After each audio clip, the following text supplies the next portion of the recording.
All right, welcome to Camp Canine. We're here with Stanley today. Today's big day 11. So what we're going to be hitting on today is going to be more in depth on the proofing stage. Just like everything else that I like to do, I like to reiterate what we've gone over in the past. So we have our 3 stages: teach, train, proof. And within those individual stages, there are concepts that we want our dogs to learn. So in the teach stage, what we want our dog to learn is how to put an action to a word. On the train phase, it's now you're held responsible for those actions. And then on the proofing phase, how do we not get that action wrong? So within the proofing phase, there are 4 different elements that he has to overcome in order for us to prove that he understands what it is that I'm asking him. And those 4 different elements are going to be distance, duration, distraction, and environment. I personally like to use duration and distance first because they have the most crossover. And also, when we're teaching our dog how to do a command, when we're first teaching them, we're right next to them. So it doesn't make sense for us to start at 6 feet away from him and throwing hot dogs everywhere because that's not going to help him.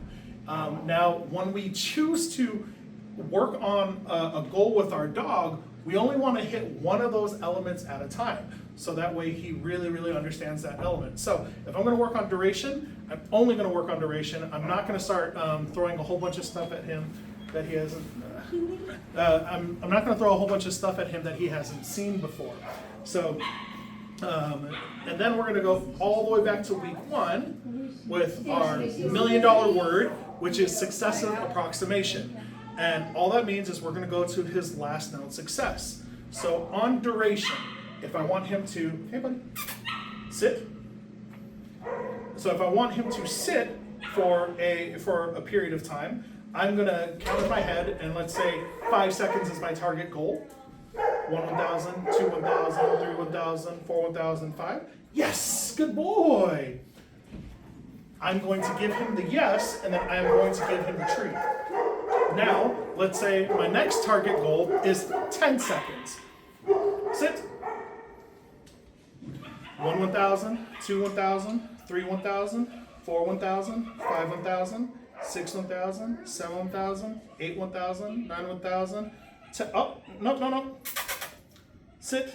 So he went down. So he actually didn't hit that 10 1,000. So instead of going to 9 seconds, I have to go back to his last known success, which was 5 seconds. Come.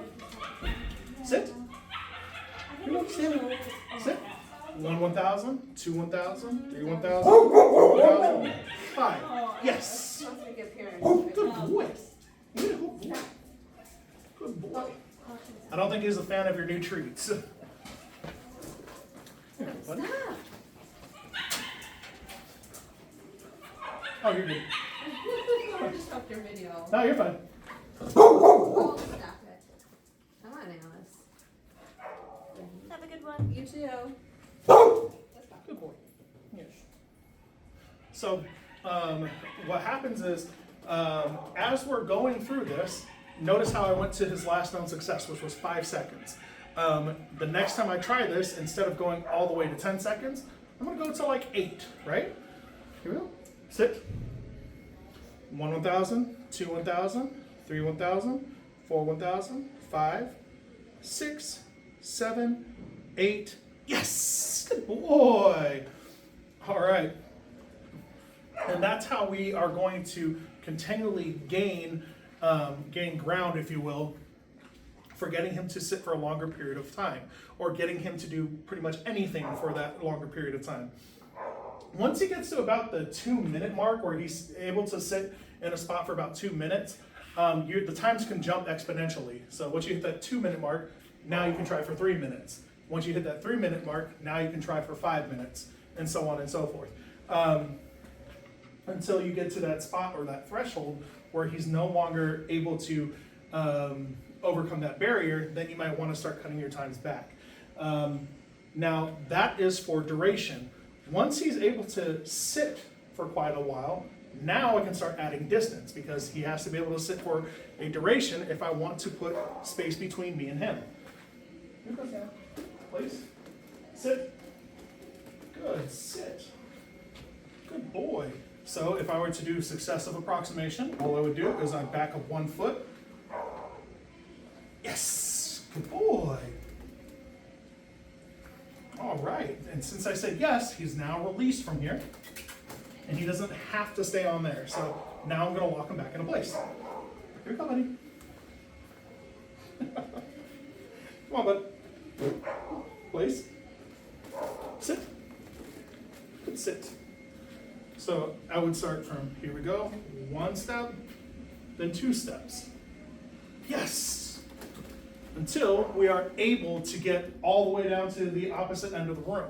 So inside here, I start with those 2, and then when it comes to distraction and environment, distraction we teach that later because it's much harder for him to stay seated when there's so many things going on at one time, and then environment is much more difficult than that because now all of the known factors are no longer in our favor. So if I were to go outside, for example, I can't help that ducks are flying overhead. I can't help that a squirrel runs across while we're doing our training session. So we will get to those 2 in later videos.